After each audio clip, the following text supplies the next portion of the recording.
Երևանի Սուրբ Գրիգոր Լուսավորիչ Մայր եկեղեցու կամարների տակ վաղ առավոտից մանուկների թոթովանք էր թևածում։ Մեծերը երեխաների հետ շտապել էին եկեղեցի մասնակցելու տոնական պատարագին, հաղորդակցվելու մեր սրբություններին եւ ստանալու հոգեվորականների օրհնությունը։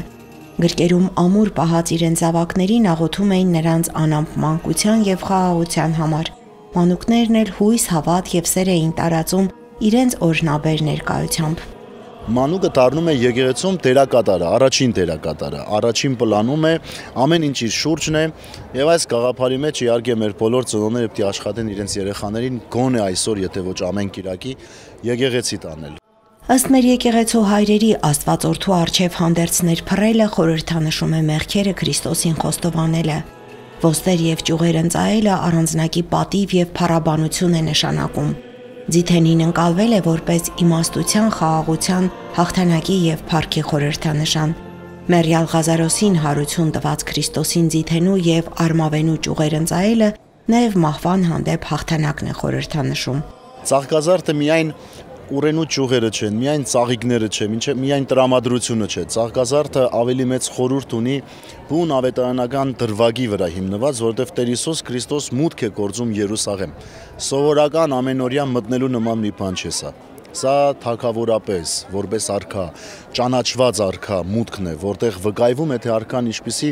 խոնարհությամբ, ինչպիսի սիրով, ինչպիսի օրհնությամբ է մուտք գործում Երուսաղեմ եւ ովքեր են առաջին դիմավորողները։ Ով բարեխնամ եւ ամենակալ Աստված, մեր Տիրոջ Հիսուս Քրիստոսի հայր։ Սուրբ Պատարագի ավարտին Մար եկեղեցու հոգևոր տեսուչ Անուշավան եպիսկոպոս Ժամկոչյանը մանուկների օրհնության կարգ կատարեց։ Հոգևորականների դասն աղոթեց, որ Բարձրյալն իր բարի ու քաղցր հայացքի ներքո պահի բոլոր երեխաներին։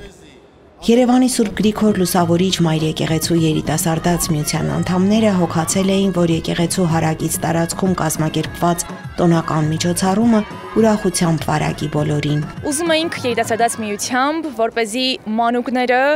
այսօրվա մեր հրաշքները լինեն, զգան այն խանդավառությունը, այն ուրախությունը, երբ Տեր Հիսուս Քրիստոսի մուտքը Երուսաղեմ, երբ այդ ժամանակ մանուկները աղաղակելով դիմավորեցին Հիսուս Քրիստոսին, ասելով օրհնություն Դավթի որդուն։ Ցանկացանք ավելի այդպես մոտիվացնել բոլորին, մանուկներին, քանի որ նաև մանուկների օրհնություն է այսօր, մանուկներին ավելի ուրախություն պարգևել մեր փոքրիկ այսպես միջոցառումով, անակնկալներով լինելու է պար, երգ, ուրախություն, նվերներ, հյուրասիրություն։ Բոլորին հրավիրում ենք մասնակցելու մեր միջոցառումներին, նաև այս միության աշխատանքները շարունակական են լինում, բոլորին սիրով հրավիրում եմ։